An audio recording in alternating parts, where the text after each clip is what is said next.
Hello there, Leslie Nicole with French Kiss Textures, and today I'm going to show you how to use this photo template. Okay, so first off we have this texture called Bohemian, and by the way you can use this as either a texture or a background. Today we're using it as a background. Alright, in the package there's also this transparent overlay of a vintage French receipt. I'm going to drag that over on top of the texture,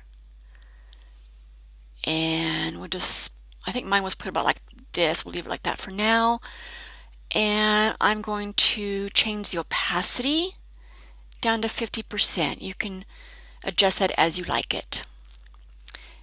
Next we have 3 stacked frames, and I'm going to drag that over on top of the other files. I'm going to hold on the Shift key so that it'll go into the center of the texture.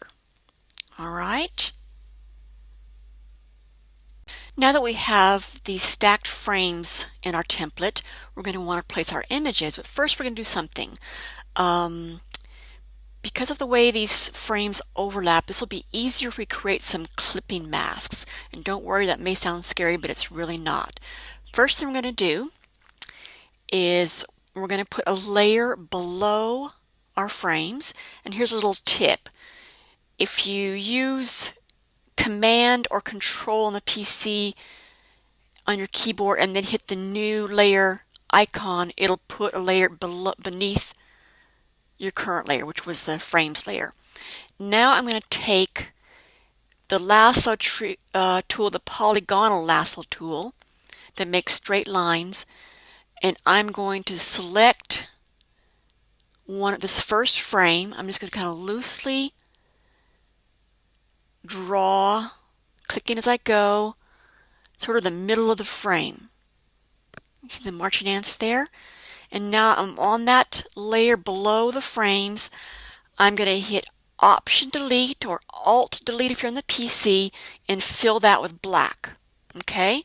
I'm going to deselect, Command or Control D, and we're going to add another layer below that and do the same thing in the middle one. You don't have to be super accurate on this. You just want something that's a little bit bigger than your frame, but that doesn't go outside of your frame. Alright. I'm going to Option Delete on that. Again, it's Alt Delete if you're on PC. Command or Control D to deselect that. I'm going to make one more layer. Command and Control, hit the new icon, new layer icon, and we're going to do that one more time on the last one. And I'll show you how much easier this makes it to place your images exactly.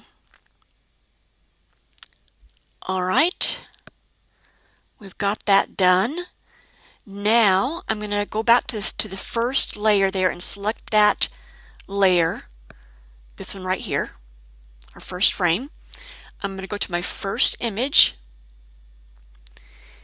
and I'm going to drag that, select my Move tool, which is that first one on the top there. You can also hit V on the keyboard. I'm going to drag that over and drop it down. And as you can see, right now it's really big and it's going outside the frames. Okay, here's where our clipping masks come in. Alright, because this layer is above that first, here I'll close it out, it's above this layer. What I'm going to do is select the actual layer that the black is on, turn my other one back on, and then I'm going to hold down Option or Alt if you're on a PC, and I'm going to click in between those two layers. And you see how now the photograph is being constrained to that area, and now I need to resize the image. So I select the actual photo image, bring up, oops, I didn't mean to do that, and then I bring up my resize tool, which is Command T or Control T on the PC, grab one of these handles, hold on the Shift key so your image doesn't distort, and now I can size this the way I want, dragging it around until I get it exactly how I want it. Okay. Be sure and hold on that shift key so that your photograph doesn't distort when you're resizing. Okay, so let's say I like that. I'm going to hit enter to apply that. Now I'm going to do the middle frame. So I'm going to select the layer that has this black selection here. Go get my second photo. Drag that into my document. Kind of set it over here over the frame. And again, if I select the layer with that black selection and hold down the Option or Alt key on your PC and click in between those layers, then it constrains to that area.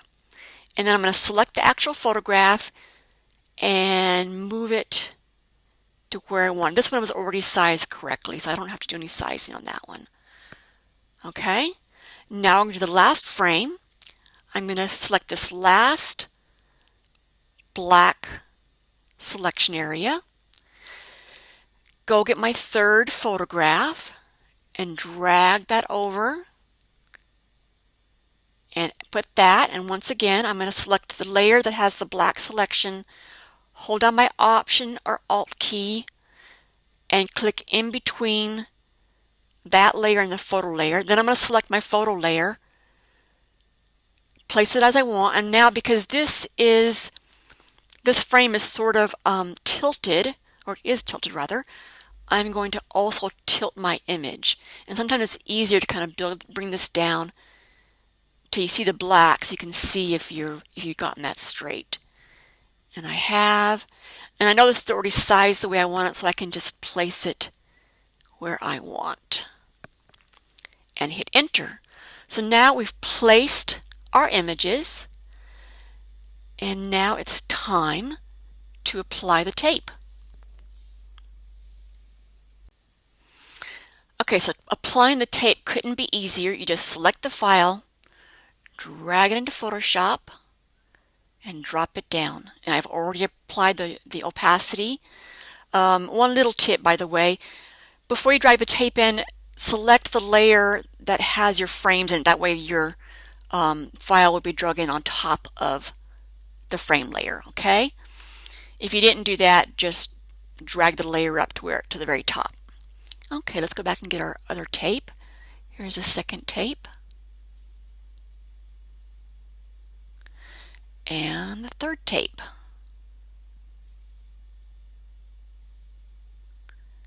Couldn't be easier. That's it. One more little tip you might want to do. Sometimes I like to go in here and group my photos with the clipping mask. You don't have to, but if you want to, just select the layer, the two layers, and either using Command G or Control G if you're on your PC, and group those into folders. I'm going to do that with all of them, and then you can name them if you want into, photo 1, etc. Anyway, that's it. Have fun.